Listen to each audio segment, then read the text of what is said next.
Efesios no era no era una iglesia que tuviera, me imagino que tenía algún problema. Donde están los seres humanos hay problemas. Pero Pablo escribe Efesios a una iglesia, vamos a decir que sana. Una iglesia que gozaba de una salud espiritual, vamos a decir que de 7, 8 o 9.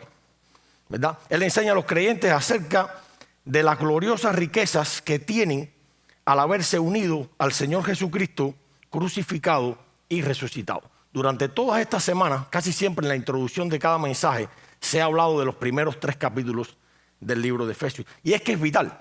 Para poder entender toda la segunda parte de Efesios, es vital poder entender los primeros 3 capítulos de Efesios, donde se nos habla de todas las grandes bendiciones espirituales y celestiales que tenemos los creyentes cuando nos unimos a Cristo por su evangelio.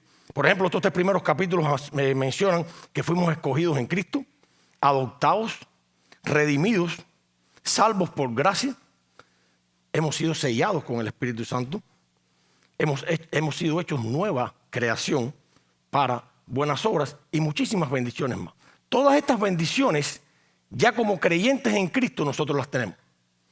Si cuando decidimos creer en Jesucristo, cuando el evangelio llega a nuestras vidas y nosotros respondemos a Él en arrepentimiento y fe, todas estas bendiciones que menciona Efesios capítulo 1 al 3, nosotros las recibimos. Vienen con el paquete de la salvación. Eso lo tenemos. No es que hay que ganárselo. Eso viene por gracia a nuestras vidas.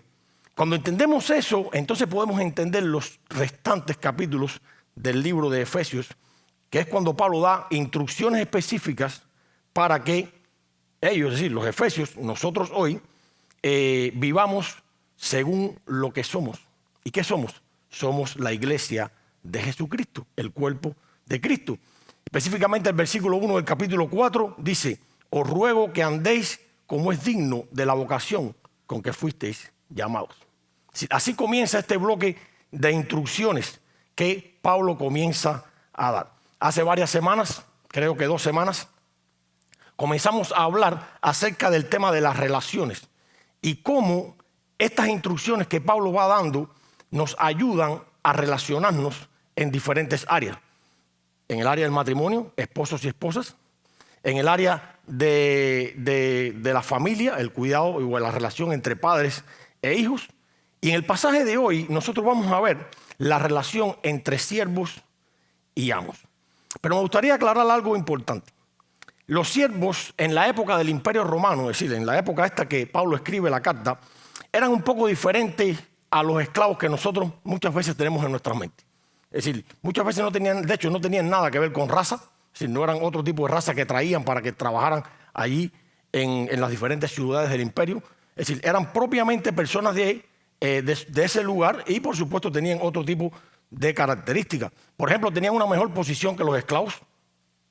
Sus labores principalmente eran destinadas a la agricultura, pero también ejercían servicios como doctores, como maestros, como contadores, como abogados.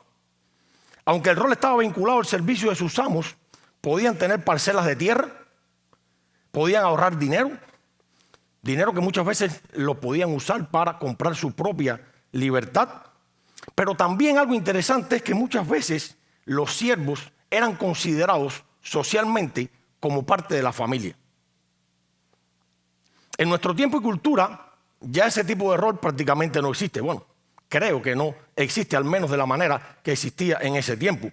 Pero sí existe una relación muy parecida en el ámbito laboral, ¿verdad? Pudiéramos decir empleado, empleador o jefe y trabajador. Es decir, existen. De los que estamos aquí, o somos trabajadores o tenemos alguna posición de supervisor o de jefe, o a lo mejor somos dueños de alguna empresa, ¿verdad? Es decir, y Pablo habla a personas que habían en la iglesia de cada uno de estos bandos, tanto trabajadores como jefes o empleadores, como querramos llamarle. Ahora, desde esta perspectiva de entender o de ver esta relación que existe en el ámbito laboral y sin perder de vista la palabra siervo, veamos nuestro pasaje. Les invito a que busquemos Efesios capítulo 6, versículos del 5 al 9.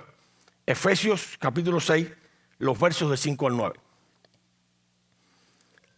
Dice de esta manera: siervos, obedeced a vuestros amos en la tierra, con temor y temblor, con la sinceridad de vuestros corazones, como a Cristo, no para ser vistos como los que quieren agradar a los hombres, sino como siervos de Cristo, haciendo de corazón la voluntad de Dios.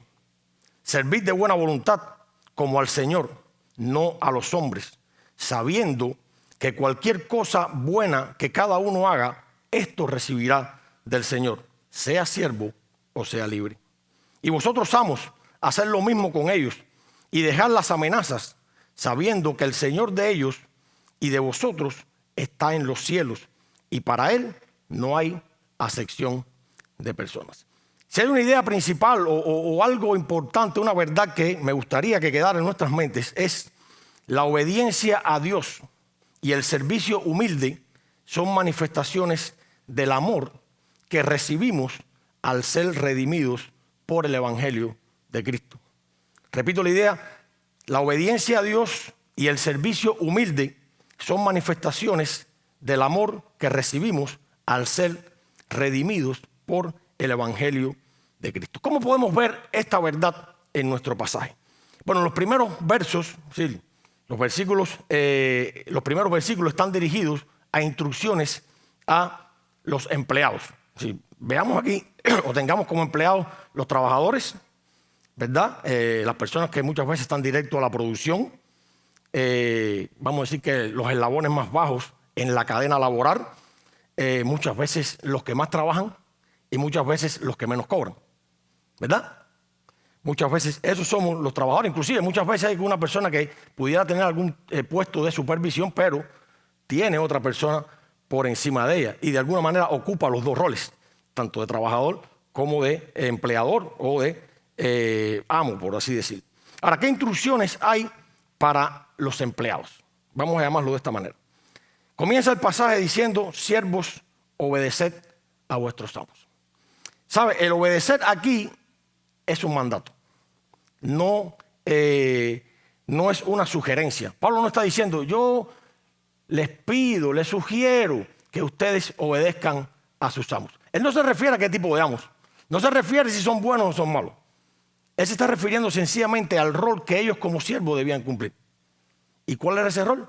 Obedecer a sus amos. Ahora, para entender bien esta orden, porque muchas veces vemos las órdenes o los imperativos en la Biblia como que es una ley, como que lo tengo que cumplir, porque si no lo cumplo, imagínate, voy directo al infierno. No significa eso. Es decir, para entender sobre todo estos imperativos a los que Pablo está usando en el libro de Efesios, sobre todo, tenemos que entender desde dónde parte todo esto.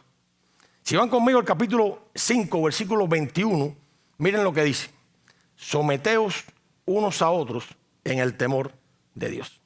Habla del sometimiento, ¿verdad? Y después de este versículo comienzan a haber una serie de bloques dirigidos a la relación esposos-esposas, a la relación padres e hijos y a la relación siervos y amos, que es la que estamos tratando hoy. Estos imperativos, más que órdenes o reglas, tienen que ver con el hecho de someterse unos a otros, del comprender y empezar a introducir en nuestras vidas el hecho de que tenemos que aprender a someternos unos a otros. Y es de parte mutua. No es someternos nada más los esclavos o los siervos a los amos, o los esposos o las esposas solamente a los esposos. Tiene que ver con un sometimiento mutuo. Por supuesto, en nuestro pasaje tiene que ver, y viendo de esta parte, los empleados deben sometimiento a los dueños de empresas, a los encargados, a los supervisores y a cualquier persona que está por encima de ellos en rango. Ahora, ¿cómo nos sujetamos desde una posición de empleados? Dice el pasaje: obedeciendo a quienes están por encima de nosotros. Versículo 5. Dice: obedeciendo con temor y temblor, es decir, respetando su autoridad, reconociendo su posición. Ellos están ahí porque están ahí. A veces se lo merecen, a veces no, pero están ahí. A mí no me toca juzgar, a mí sencillamente me toca, ¿qué cosa? Obedecer, ¿verdad? También por su conocimiento. Muchas de esas personas que están por encima de nosotros es que se lo han ganado, han estudiado, están poniendo en práctica, ¿verdad?, lo que han adquirido en la vida, y por supuesto tienen la responsabilidad de ejercer algún tipo de autoridad en este sentido. También dice el pasaje, el versículo 5, obedeciendo con la sinceridad de vuestros corazones. Es decir, que nuestra obediencia sea genuina, que el respeto que tengamos sobre esas personas o ante esas personas sea un respeto genuino, que lo sintamos de aquí, del corazón. No es algo que nos tenemos que imponer a hacer, aunque a veces es difícil. Pero es algo que debe salir de ahí, y esta es la instrucción que se nos está dando. Y lo que también nos dice el pasaje es que la obediencia debe ser como si estuviéramos obedeciendo aquí a Cristo, que es nuestro Señor, por supuesto. Y de alguna manera Pablo lo que nos está queriendo decir aquí es que cuando veamos a esa persona que día tras día está muchas veces con nosotros ahí, que tiene un puesto sobre nosotros, que a veces no es la mejor persona, porque aquí no se está refiriendo solamente a supervisores o jefes que sean cristianos, se está refiriendo a todo tipo de jefes. Los que son buenos, los que son malos, los que son incómodos, a todo tipo. Pero lo que nos está queriendo decir Pablo es que yo como cristiano, como trabajador, como persona que estoy subordinado a esa persona, yo debo ver en él, y es una figura, debo ver en él a Cristo. Porque yo debo obedecerle a él como si estuviera obedeciendo a Cristo.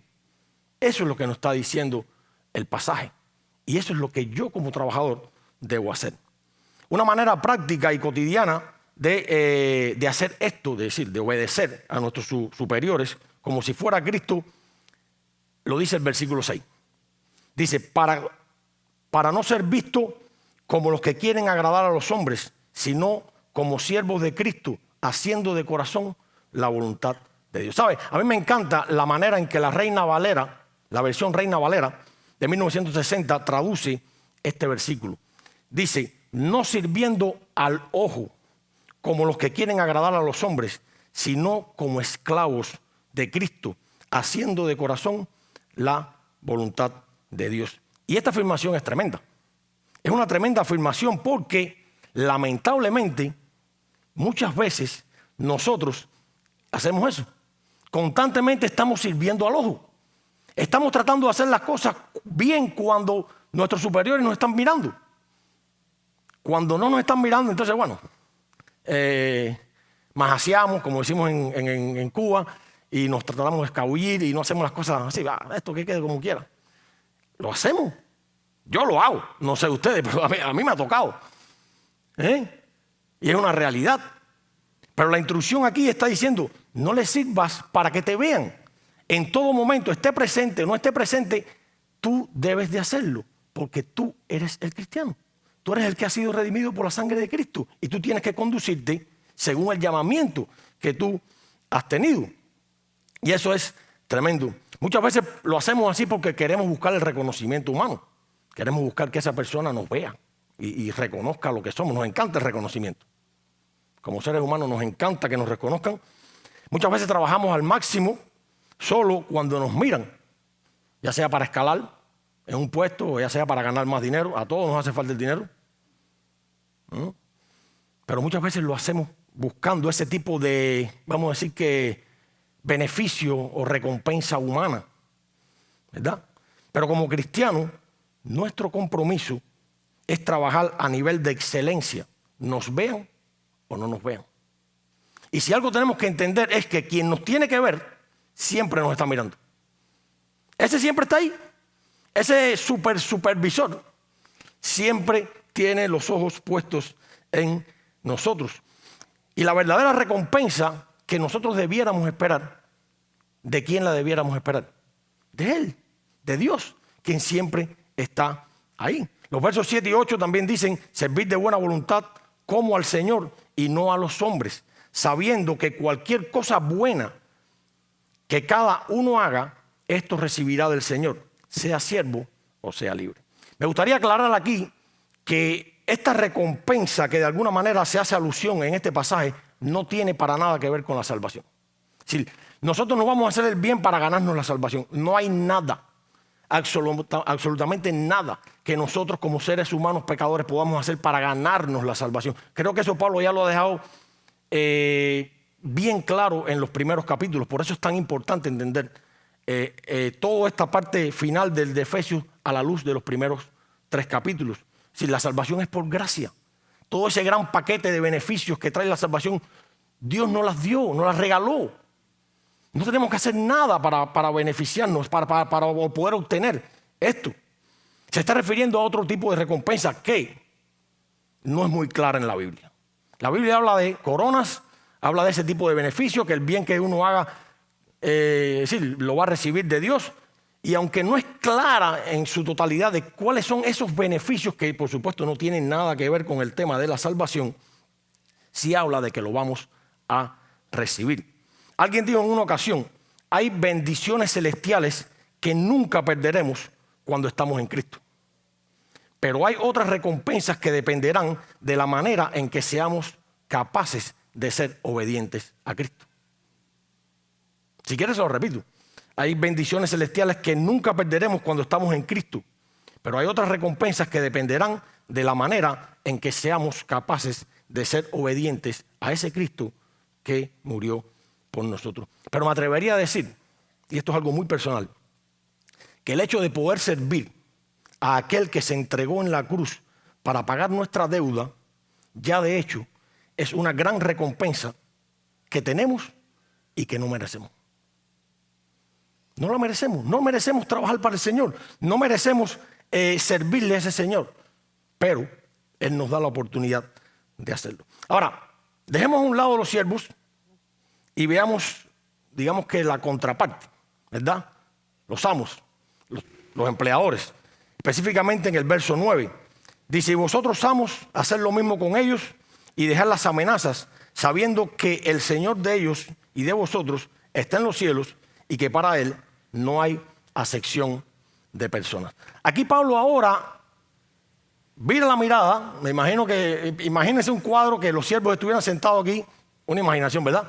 Y los amos estuvieran aquí y a Pablo se dirigió a los siervos y ahora aquí a los amos. Bueno, aquí en esta iglesia los siervos son menos que los amos. Y se dirige ahora a los amos, a los jefes, a los que tienen una posición de algún tipo de autoridad. Y lo primero que les dice es, amos, haced lo mismo con ellos. Es decir, él vamos a decir que no gasta tinta en dar características o dar instrucciones nuevas para estas personas. Sencillamente los remite a las instrucciones que ya le había dado a los siervos. ¿Cuáles eran? Deben actuar con temor y temblor, con sinceridad en vuestros corazones y actuar como si estuvieran haciéndolo para Cristo. Al igual que los siervos, los amos deben actuar de igual manera, pero entendiendo que están representando a Cristo en el ejercicio de su autoridad. Y esa es la diferencia. El que tiene una posición de autoridad debiera hacerlo en representación de Cristo, en el ejercicio que le ha tocado hacer de autoridad. Desde la posición de supervisión, los empleadores deben también hacer su trabajo como si fuera para Cristo. Es un trabajo. Y de la misma manera que lo están ejerciendo, debieran hacerlo como si fuera para el Señor. Deben ser atentos, deben ser afectuosos, deben ser respetuosos, deben también reconocer el esfuerzo de sus empleados. Y a esta lista pudiéramos añadirle muchísimas cosas más. Pero Pablo le dice algo más. No solamente deben hacer lo mismo o tener la misma actitud que los siervos. Él le añade algo que es muy importante desde una posición de autoridad. Le dice, dejad, ¿qué cosa? Las amenazas. ¿Sabe cuál es una de las tentaciones más frecuentes que enfrenta una persona que tiene autoridad? El abuso de poder. Cuando una persona se cree con poder, se siente superior. Es decir, cuando no es capaz de controlar ese poder que se le ha dado o que tiene, se siente con autoridad, con poder para mirar a los demás, así desde abajo para abajo. Y entonces cuando viene el tema de las amenazas, las incomprensiones, los maltratos, etcétera, etcétera. La autoridad bien ejercida produce prosperidad porque se ejerce con justicia. Y esa es la actitud que debe tener un empleador o un jefe o como ustedes quieran llamarlo. Cuando un amo ejerce de esta manera su autoridad, está mostrando a sus empleados que la autoridad es algo bueno porque proviene de Dios porque proviene de un Dios que ejerce su autoridad con amor y justicia para el beneficio de los suyos. Un amo cristiano debe, más que ser amo, debe ser un líder o debe convertirse en un líder, quien esté al tanto de las necesidades de los que están bajo su cargo, que ore por ellos, que les aliente, que busque también la prosperidad de aquellos que están bajo su mando. Está buscando también constantemente oportunidades para que todos crezcan y sobre todo es una persona justa. Es decir, un líder debe ser una persona justa. Un líder no es quien desde su puesto manda a que otros jalen la soga. Es alguien que toma la punta de la soga y jalando da voces para que todos jalen juntos. Eso es un líder, eso es lo que debiera ser un amo cristiano con las personas que están bajo su autoridad. Esta debe ser una actitud de amo, una actitud de siervo, porque el amo al final es un siervo también. Pablo termina estas dos instrucciones con dos mensajes para ambos grupos. Sí, cuando él termina el bloque de mensajes, o las instrucciones, perdón, a los siervos, él termina con un mensaje que le sirve lo mismo a los siervos que a los amos. Y cuando termina la instrucción a los amos, termina también con un mensaje que es para ambos, sí, que es para todo el mundo, tanto para siervos como para amos. Dice el versículo 8, y lo repito, sabiendo que cualquier cosa buena que cada uno haga, esto recibirá del Señor, sea siervo o sea libre. Si no importa en qué posición o en qué rol tú ocupes, todo lo bueno que hagas lo vas a recibir. Y le vuelvo a mencionar el tema de la recompensa. Y el verso 9 termina diciendo, sabiendo que Dios es el mismo Señor de ellos y de los siervos, y que para Él no hay acepción de personas. Mis hermanos, un día todos vamos a rendir cuentas a nuestro Señor Jesucristo. Un día vamos a estar delante de Él. Y como dice la Biblia, obtendremos lo que según hayamos hecho, bueno o malo. Y les recuerdo, no tiene nada que ver con la salvación. Esa la obtenemos cuando creemos en Cristo. No importa el rol que tengamos, seamos empleados, seamos empleadores, seamos siervos o seamos amos, todos en el Evangelio somos siervos de Cristo. Todos somos siervos de Cristo. Y si algo tenemos que entender es que el Evangelio nos pone a todos bajo la misma condición. Somos pecadores que lo único que verdaderamente merecemos es el castigo eterno. Estamos bajo la ira de Dios porque somos pecadores. Bajo el Evangelio, tanto amos como siervos, estamos bajo esta detrimente condición. Pero también el Evangelio nos ofrece una salvación íntegra en Cristo por medio de su gracia. El propio carta de Efesios dice, porque por gracia sois salvos. Si la salvación está disponible para todos, tanto para amos como para siervos, la podemos obtener. Y sobre todo, la necesitamos como seres humanos para librarnos de la condenación del pecado.